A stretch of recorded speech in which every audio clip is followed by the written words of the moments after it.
하나님을 증명해달라고 말하는 사람들이 있다. 그러나 이 질문은 철학적으로 전제가 잘못됐다. 하나님, 즉 신을 증명하는 것을 다루기 이전에 우리가 먼저 점검해야 될 부분이 있다. 신이 있다 없다를 결정하고 판단하는 최종적이고 절대적인 기준이 무엇인가 하는 것이다. 그 기준 자체가 절대적이지 않다면 그것은 믿을 수 없다. 예를 들어 무게를 판단하는 저울이 있는데 저울 자체가 잘못된 부분이 있다면 우리는 그 저울을 신뢰할 수 없는 것처럼 말이다. 신을 증명해달라고 말하는 사람들이 절대적인 기준으로 잡은 것은 무엇일까? 바로 인간의 이성이다. 이 질문을 하는 사람들은 분명히 인간의 이성이 절대적으로 옳은 판단을 할 수 있다는 전제를 가지고 있기 때문에 이런 증명을 요구하는 것이다. 그러나 인간의 이성은 절대적이지도 중립적이지도 않고 각자가 가진 세계관에 의해 좌우된다. 다시 말해 인간의 이성을 절대적인 기준으로 놓고 신의 존재 유무를 판단할 수 있는 것처럼 전제하는 것이 잘못된 것이다. 이성을 절대적인 기준으로 잡고 신 증명을 요구하는 사람들은 신이 있다고 하는 자신의 주관적 느낌이나 자신이 정한 기준에 맞추는 것을 요구하게 될 것이다. 그러면 우리는 묻는다. 신이 계시다고 하는 당신의 이성에 일치되고 동의되어야 하는 것인가? 그러면 우리는 신을 증명하라는 것 이전에 인간의 이성이 절대적으로 옳다는 기준이 있다는 것을 먼저 증명해야 바른 순서가 된다. 이성이 절대적으로 옳다는 것을 증명할 수 없다면 이성을 기준으로 판단하는 그것은 시작부터 오류를 가지게 된다. 아 그래, 내가 이성으로 판단할 때 신이 있어 라고 결정 내린다고 해서 신이 있다는 것이 증명되는 것도 아니고, 아 그래, 내가 이성으로 판단할 때 신이 없어 라고 결정 내린다고 해서 신이 없다는 증명이 되는 것도 아니다. 다시 말해 당신의 이성이 동의한다고 해서 하나님이 있는 것이 증명되는 것도 아니고, 당신의 이성이 동의하지 않는다고 해서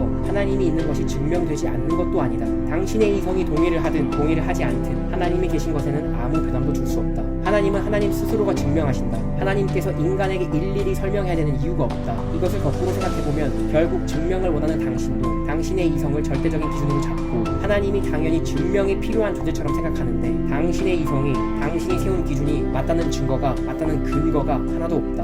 그래서 우리는 처음으로 돌아가야 한다. 오히려 인간은 이미 하나님의 무릎 위에 앉아있다고 볼 수 있다. 바로 하나님께서 만드신 시간과 공간에 기대고 있다는 것이다. 하나님께서 창조하신 이 시공간이 없었다면 인간은 증명을 요구하는 논리를 펼치기도 전에 이미 어디에도 존재할 수 없는 것이다. 시공간이 당연히 주어져 있던 것처럼 생각할 수 없다.